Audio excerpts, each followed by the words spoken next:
Iran ने इस दफा इसराइल पे ऐसे गैरतमंद बम फेंके हैं कि जिन्होंने जाके इसराइल के आयरन डोम की पटक पटक के इज्जत लूटी है। और ये वही आयरन डोम है जिसके लिए समझा जाता था कि उसने इसराइल को इतना मजबूत कर दिया है कि इसके किसी भी दुश्मन का हमला अब इसके ऊपर जो है ना कारगर साबित नहीं होगा।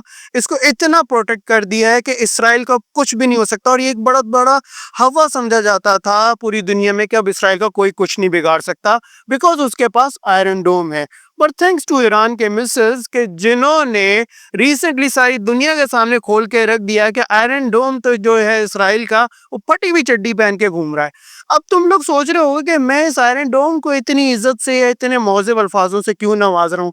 तो उसके लिए तुम्हें पहले ये वीडियो देखनी पड़ेगी। अब तुम जरा इस वीडियो पे गौर करो। पहले इस वीडियो को देखो, क्योंकि इसके अंदर जो है ना आयरन डोम जो है ना इंटरसेप्ट कर रहा है ईरानी मिसाइल्स को। और ये वीडियो बनाने वाला जो बंदा है ना वो इसराइली सिटीजन है, जो कि ये प्रिटेंड करना चाह रहा है अपनी इस वीडियो में कि देखो जी, आयरन डोम हमें कैसे जो है ना ईरानी मिसाइल से प्रोटेक्ट कर रहा है। लेकिन अब जरा आखिर में देखो होता क्या है इसके साथ। नोट करो, नोट करना। ये देखो, जहां पे वो आयरन डोम उसको सिटीजन को प्रोटेक्ट कर रहा था ईरानी मिसाइल्स को इंटरसेप्ट करके, उसी वक्त आके ईरानी मिसाइल जो था, एक जो था बैलिस्टिक मिसाइल जो है वो वहां पे आके गिरा है। और उस अपार्टमेंट के पास उस बंदे के गिरा है, या उसी क्या कहते हैं आयरन डोम के ऊपर गिरा है, लेकिन वो उसका धज्जियां उड़ चुकी हैं। ये इसकी थी असल औकात। अब तुम लोग ये भी सोच रहे होगे कि मैं बार बार ये गैरतमंद का लफ्ज क्यों यूज कर रहा हूँ कि ईरान ने इस दफा गैरतमंद मिसाइल्स जो है ना इसराइल की तरफ भेजे। देखो यार, इसकी बहुत बड़ी वजह है। तुम अच्छे तरीके से याद होगा कि ईरान इस तरह के 2 अटैक्स पहले भी इसराइल पे कर चुका है, लेकिन वो अटैक्स 99% फेलियर्स थे।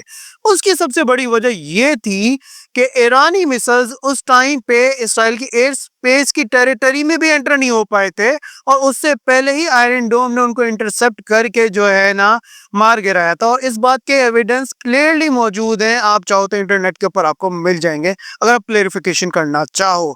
और लिटरली अगर तुम उस दौर की या उस वक्त की वीडियोस निकाल के देखो, जो उसके प्रीवियस अटैक्स जो उसने इसराइल पे किए थे, तो आपको क्लियरली ऐसे लगेगा कि जैसे मिसाइल्स जो है ना गप्पे मारते हुए आपस में जा रहे हैं कि भाई तू नाश्ता करके निकला था या नहीं निकला था, या भाई तेरी बेगम आज रात के खाने में क्या बनाने वाली। लिटरली ऐसे फील आ रही थी, और आयरन डोम उन पे निशाने पक्के कर रहा था। बेसिकली मसला ये था कि उनकी स्पीड ही इतनी स्लो थी कि वो इजीली इंटरसेप्ट हो सकते थे। और अब जो ईरान ने इसराइल पे अटैक किए वो रियली वो बैलिस्टिक मिसाइल्स हैं जो कि मैक 5 की स्पीड से ट्रैवल करते हैं, इतने कि वो हाइपरसोनिक मिसाइल्स की स्पीड बन जाती है। तो उनको इंटरसेप्ट करना ईरान इसराइल के आयरन डोम के लिए नामुमकिन है। अब मैक 5 का मकसद तुम्हें पता है क्या होता है? लोग सारी दुनिया मैक 5 बोल तो रही है, लेकिन लोगों को पता नहीं कि मैक 5 होता क्या है। मैक 5 को मैं आसान लफ्जों में तुम्हें ये समझाऊं तो वो ये है कि इस वक्त जो तुम्हारे स्पीकर से जो मेरी आवाज निकल रही है और वो जो तुम्हारे कान में पहुंच रही है, जितनी देर में ये जो स्पीकर से जो आवाज निकल के तुम्हारे कान तक पहुंच रही है, ये मैक 1 है। ठीक है। और अगर इसी आवाज को पहुंचने के जो ड्यूरेशन है, जो कि एक जो फासला है, उसको अगर तुम उस टाइम को 5 गुना बढ़ा दो तो वो मैक 5 की स्पीड बनती है। हाइपरसोनिक मिसाइल्स जो है ना मैक 5 की स्पीड से जो है ना ट्रेवल करते हैं। और एक जगह जहां पे मैं रिसर्च कर रहा था, मैंने पढ़ा, उसके लिए लिखा गया है कि मैक 5 की स्पीड का मकसद ये है कि 1 सेकंड में 5 किलोमीटर का फासला तय करना। यानी कि एक हाइपरसोनिक मिसाइल 1 सेकंड के अंदर 5 किलोमीटर का फासला तय करता है। अब अगर तुम इसराइल का और ईरान का अगर तुम एक फासला देखो तो तकरीबन ये 1300 से 1500 किलोमीटर का फासला बनता है। और अगर एक हाइपरसोनिक मिसाइल अगर मैक 5 की स्पीड से ट्रेवल करे ना, तो वो ईरान से इसराइल रफली 12 मिनट के अंदर पहुंच जाता है। और पिछली दफा जो मिसाइल्स थे वो जो घंटों के अंदर जो ट्रेवल करके वो वहां पे पहुंच रहे थे, जिसके लिए ईरान दावा कर रहा था कि हाइपरसोनिक मिसाइल्स हैं, बेसिकली वो हाइपरसोनिक मिसाइल्स नहीं थे, वो क्रूज मिसाइल्स थे। क्रूज मिसाइल्स को 2 घंटे लगते हैं पहुंचने में, आज मैं तुम्हें बता रहा हूँ। और जो ड्रोन्स होते हैं उनको कम से कम ईरान से इसराइल पहुंचने में 9 घंटे लगेंगे। तो वो जिस तरह से इंटरसेप्ट होते हुए आपको नजर आ रहे थे, तो आपको उससे अंदाजा हो जाना चाहिए कि वो हाइपरसोनिक मिसाइल्स नहीं थे, वो क्रूज थे और ड्रोन्स थे। अभी भी इनके जो क्या कहते हैं, ईरान जो इनिशियली यूज किया है, जिसने आयरन डोम को फेलियर में कन्वर्ट किया है, वो टेक्निकली हाइपरसोनिक मिसाइल्स नहीं थे, वो थे बैलिस्टिक मिसाइल्स। और बैलिस्टिक मिसाइल्स का जो काम करने का तरीका ये है कि इन दी एंड उसकी स्पीड भी जो होती है, जब वो अपने टारगेट को रीच करता है, वो मैक 5 में चेंज हो जाती है। वो कैसे? कि जो बैलिस्टिक मिसाइल्स होते हैं, जब ये लॉन्च होते हैं, तो ये जमीन से तकरीबन 4500 किलोमीटर अबव जाते हैं, अपनी अर्थ की स्पेस से ऊपर जाते हैं, और उधर से जाके फिर ये अपने टारगेट के ऊपर नीचे आके उसका टारगेट लेते हैं। उसकी स्पीड इतनी हो जाती है कि आयरन डोम के लिए इंटरसेप्ट करना नामुमकिन होता है। और अगर तुम मेरी बात को अभी तक नहीं समझ पाए हो कि ये कितना फासला बनता है, वो कितनी ऊपर से आता है, तो मैं तुम्हें छोटी सी एग्जांपल से समझाता हूँ। मैं इस वक्त पाकिस्तान में जिस जगह पे मौजूद हूँ, इधर से इसराइल का फासला 4444 किलोमीटर है। तो आप सोचो, जो मिसाइल कितना मेरा फासला है, जो मिसाइल 4500 किलोमीटर ऊपर जाता होगा, उसकी वापसी के टाइम पे स्पीड कितनी बनती होगी। लेकिन इस दफा के जो अटैक्स जो ईरान ने किए हैं, वो सिर्फ और सिर्फ बैलिस्टिक मिसाइल्स के थ्रू नहीं किए, ये कॉम्बिनेशन ऑफ अटैक थे, ठीक है।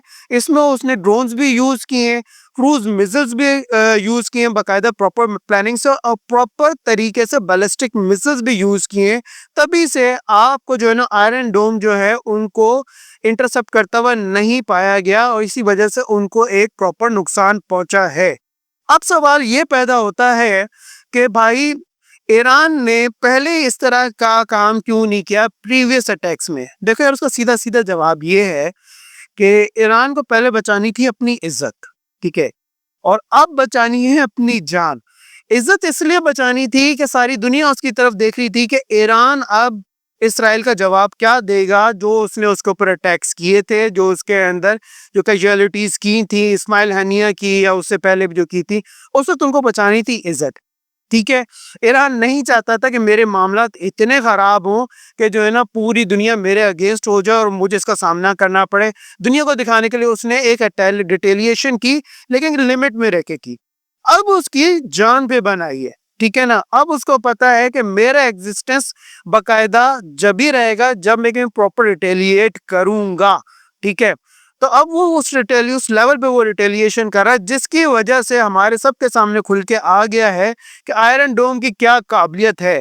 अब मुझे एक बात बताओ कि ईरान की अपनी हैसियत क्या है इसके अंदर, ठीक है ना। ईरान क्या इतना कोई एक वेल स्टैब्लिश कंट्री है, ठीक है। ऑल्दो कि जो उसके पास आर्सनल्स मौजूद हैं मिसाइल्स के, मकसद के मिडिल ईस्ट के अंदर वो बहुत ही एडवांस मौजूद हैं, लेकिन as compare to China, as compare to Russia, as compare to Pakistan, उसके पास वो टेक्नोलॉजी न्यूक्लियर की, एटॉमिक पावर की मौजूद नहीं है जो कि हमारे पास है। अब इसराइल अगर ईरान को ही मुंह नहीं दे पा रहा, तो क्या अगर कभी बड़ा फड्डा हो जाता है, तो क्या वो अकेले इन कंट्रीज को मुंह दे पाएगा? क्या उसका आयरन डोम पर भी मुंह दे पाएगा? यहाँ पे क्लियरली हमें इसराइल की हैसियत और उसकी ताकत का अंदाजा हो रहा है कि अगर वो ईरान को मुंह नहीं दे पा रहा, हमें क्या मुंह दे पाएगा? इसराइल कुछ भी नहीं है अगर अमेरिका के पीछे से सपोर्ट आए, ना आए तो उसे देखिए। Iran is a country that is full of surprises. Iran एक ऐसी कंट्री है जो कि सरप्राइजेस से फुल है, और ईरान इसराइल के इस रीसेंट कॉन्फ्लिक्ट के बाद मैं यही कहूंगा कि यार देखो, थर्ड वर्ल्ड वॉर अनऑफिशियली तो स्टार्ट हो चुकी है, क्योंकि अमेरिका इसके अंदर जो है ना डायरेक्टली कूद चुका है। क्योंकि जब मैं ये वीडियो बना रहा हूँ, इस वक्त तक अमेरिका जो है ईरान की 3 रिसर्च न्यूक्लियर फैसिलिटीज पर अटैक कर चुका है। दिस मीन्स कि ये बात अब ईरान इसराइल के दरमियान में नहीं रही है, सुपर पावर्स तक जा चुकी है। और लेकिन जैसे मैंने कहा कि ईरान एक कंट्री है जो फुल ऑफ सरप्राइजेस है। जैसे कि इसने प्रीवियस अपने 2 अटैक्स, जैसे मैंने अभी जिक्र किया, उसमें अपने आप को बिल्कुल वीक शो किया, और फिर जब अपनी जान पर आई है तो अब वो इस तरह के बैलिस्टिक मिसाइल्स फायर कर रहा है कि जिसकी वजह से आयरन डोम का कत्ता चट्टा खोल के सारी दुनिया के सामने आ गया कि उसकी कोई औकात नहीं है, इवन ईरान के सामने। तो फिर इतने बड़े बड़े जो न्यूक्लियर पावर्स जो बैठे हुए हैं, एटॉमिक पावर जो बैठे हैं, नॉर्थ कोरिया, रशिया, चाइना, तो इनके आगे वो क्या टिकेगा, ठीक है। लेकिन मैं ये बात इसलिए कह रहा हूँ कि देखो यार, अगर देखो हम लोग यही सुनते आए ना कि अरबी तो जो है ना अय्याश होते हैं और शराबी कबाबी होते हैं, जाहिल होते हैं, इनको तो कोई तमीज़ ही नहीं होती। तो भाई देखो, अरबियों ने तुम्हें कैसा चूना लगाया है कि ये कितने अरसे से दबा के बैठे हुए हैं सारी चीज़ें, और तुम लोगों को बेवकूफ़ बन के दिखाते रहे। वक़्त आने के ऊपर वो ऐसी चीज़ें फायर की हैं जो कि तुम्हारा आयरन डोम या तुम्हारी इतनी बड़ी टेक्नोलॉजी से भी कंट्रोल नहीं हो सकी। अब मैं लिटरली तुम्हें सच्ची बात कहूँ, थोड़ी फनी तो तुम्हें लगेगी, लेकिन मुझे लग रहा है कि ऐसा हो सकता है कि ईरान न्यूक्लियर बॉम्ब या एटॉमिक बॉम्ब भी बना के बैठा हुआ हो, जो कि वो वक्त आने पे शो हो। जब लगेगा ना अमेरिका को या इसराइल को कि भाई उन्होंने ईरान को अटैक करके ना पूरा खत्म कर चुका है, बेड़ा गर्क कर चुका है, जिस जो है ना अरबी जो है ना गधे पे लाद के जो है ना न्यूक्लियर बॉम्ब लेके आ जाएंगे और फायर कर देंगे इसराइल की तरफ, और इनका जो गधा होगा ना वो भी इसराइल की तरफ जा रहा होगा उस न्यूक्लियर बम के ऊपर बैठ के, और बड़ा गर्क हो जाएगा इनका। खैर ये तो एक बात एक मजाक में है, लेकिन यार देखो, जंगें किसी के लिए अच्छी नहीं होती, और इस जंग का नतीजा भी हमेशा की हर जंग की तरह अच्छा नहीं निकलना। सो प्रे टू द गॉड, अल्लाह ताला से हमें दुआ करनी चाहिए कि किसी की जाने भी ना जाए, क्योंकि मुझे वो वक्त अच्छे तरीके से याद है जब इसराइली इन्फ्लुएंसर्स टिकटॉक के ऊपर दूसरी जगहों के ऊपर जो है ना वो एक डॉल्स लेके ना उनको जला के जो है ना वीडियोस बना रहे थे, क्योंकि उधर गाजा में बच्चे जल रहे थे, तो ऐसी फनी वीडियोस बना बना के लगा रहे थे।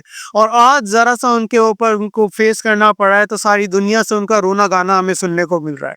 तो जंगें किसी के लिए अच्छी नहीं होती, ना हमारे लिए अच्छी है, ना किसी और के लिए अच्छी है। देखो, चंद एक शैतान लीडर्स और कंट्रीज के अलावा कोई नहीं चाहता कि ये कॉन्फ्लिक्ट्स हद से ज़्यादा बढ़ें, क्योंकि उनको पता अगर ये कॉन्फ्लिक्ट्स आउट ऑफ कंट्रोल हो गए, तो बहुत बड़े डिज़ास्टर्स का सामना जो है ना पूरी दुनिया को करना पड़ेगा, क्योंकि मेजॉरिटी कंट्रीज इस वक्त एटॉमिक पावर्स हैं या न्यूक्लियर पावर्स हैं। कोई किसी को नुकसान पहुंचाएगा तो दूसरा भी पीछे नहीं रहेगा, सिर्फ और सिर्फ मिनटों का खेल होगा और दुनिया तबाह होने में टाइम नहीं लगेगा। सो आखिर में मैं यही बात दुआ करते हुए भाई ख़त्म करता हूँ इस वीडियो को, कि ईरान को गधे पे लाद के न्यूक्लियर बॉम्ब्स ना लाने पड़े इसराइल पे चलाने के लिए। फिर मिलता है। बाय।